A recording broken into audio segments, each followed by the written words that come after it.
এই গরমের মধ্যে যেসব বোনেরা বাসায় গেঞ্জি বা টি শার্ট পরেন তাদের উদ্দেশ্যে কিছু কথাগুলো মনোযোগ দিয়ে শুনবেন, ইনশাল্লাহ অনেক কিছু বুঝতে পারবেন। যেসব বোনেরা বাসায় গেঞ্জি বা টি শার্ট পরেন, আপনারা কি জানেন কার কার সামনে গেঞ্জি বা টি শার্ট ব্যবহার করা যাবে? অনেকেই হয়তো বলবে মারামদের সামনে ব্যবহার করা জায়েজ আছে, কিন্তু আপনার ধারণা সম্পূর্ণ ভুল। কারণ যে আপনার বাবা হয়, যে আপনার ভাই লাগে, সেই সম্পর্কের আগেও তাদের আরো একটি সম্পর্ক আছে, তারা হলো পুরুষ। তাদের মধ্যে পুরুষত্ব আছে। আপনি যখন গেঞ্জি বা টি শার্ট পরে তাদের সামনে হাঁটাচলা করবেন, ঘোরাঘুরি করবেন, তখন তাদের মানসিক চিন্তা ভাবনায় পরিবর্তন আসতে পারে। তখন তারা খারাপ রাস্তায় পা দিতে পারে। কারণ মানুষকে সবসময় শয়তান ধোঁকা দিতে থাকে, তাই তারা শয়তানের ফাঁদে পা দিয়ে ফেলতে পারে, অবৈধ কাজে লিপ্ত হতে পারে। আপনার সাথে না করলেও অন্য কাউকে সুযোগ পেলেই ধরে বসতে পারে। হাদিসে বলা আছে, কিয়ামতের আগে ভাই তার বোনের সঙ্গে, বাবা তার মেয়ের সঙ্গে, ছেলে তার মায়ের সঙ্গে জিনায় লিপ্ত হবে।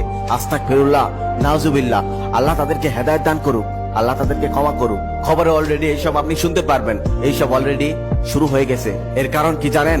একমাত্র মেয়েদের বেপরদা। কিছু মেয়েরা তো এখনই রাস্তাঘাটে প্যান্ট টি শার্ট পরে ঘুরে বেড়ায়। ওইসব মেয়েদের তো লজ্জা শরম কিছুই নেই। তারা মুসলিম নাকি অন্য ধর্মের সেটাও বোঝা যায় না। আল্লাহ তাদেরকে হেদায়েত দান করুক, আল্লাহ তাদেরকে ক্ষমা করুক। এখানে কিছু বেপরদা মেয়েরা বক্তব্য রাখবে যে আমাদের দেশে তো 5 বছরের শিশু মেয়েকেও দর্শন করা হয়, বৃদ্ধকেও দর্শন করা হয়। তাদের উদ্দেশ্যে আমি একটা কথা বলবো। তাদের এই প্রশ্নের দাঁত ভাঙা জবাব দিতে আমি একটা কথা বলতে চাই। সেও অনেকদিন আগের কথা। আমার পাশের বাসার এক আন্টি একদিন বিরিয়ানি রান্না করছিলেন। তার বিরিয়ানির গন্ধে পুরো মহল্লা মৌ মৌ করছিল। সেদিন সেও আমাকে বিরিয়ানি দিল না। তারপর আমার বিরিয়ানি খেতে প্রচন্ড ইচ্ছে করলো গন্ধ শুকার কারণে। তারপর আমি বাজার থেকে বিরিয়ানির সকল জিনিসপত্র কিনে এনে বিরিয়ানি বানিয়ে খেলাম। আমি সেদিন কিন্তু বিরিয়ানি খেতাম না, একমাত্র সেই বিরিয়ানির গন্ধ পেলাম, তাই খেতে ইচ্ছে করলো, তাই খেয়েছিলাম। তেঁতুল দেখলে যেমন কিছু মেয়েদের জিভে পানি আসে, জিভ এক হাত হয়ে যায়, ঠিক তেমনই কিছু পুরুষের বেপরদা মেয়েদেরকে দেখলে জিভ এক হাত হয়ে যায়, মুখ করতে মন চায়। লোকালয়ের মধ্যে তখন তাকে হয়তো ধরতে পায় না, তারপর আড়ালে গিয়ে যাকে পায় তাকেই ধরে বসে। সেটা বাচ্চা হোক,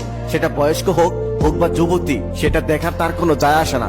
কারণ তার ভোগ করতে হবে, তার জিভে পানি এসে গেছে।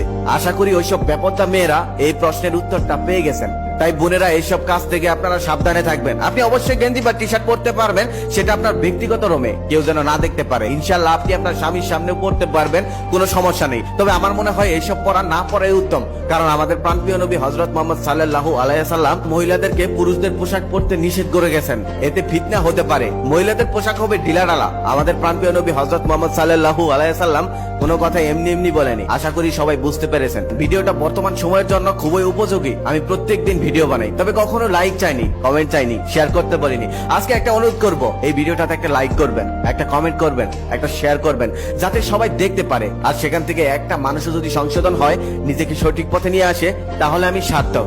আর আপনারাও সওয়াব পাবেন, কারণ আপনাদের লাইক কমেন্ট শেয়ারে এই ভিডিওটা অন্যের কাছে পৌঁছাবে, সবাই দেখতে পারবে। আসলে গরমটা কোনো সমস্যা না, সমস্যাটা হলো তাদের চরিত্রে। সত্যি যদি তারা গরমকে ভয় পেত, তাহলে তারা জাহান্নামের আগুনকেও ভয় পেত। বেপরদা হয়ে রাস্তাঘাটে ঘুরে বেড়াতো।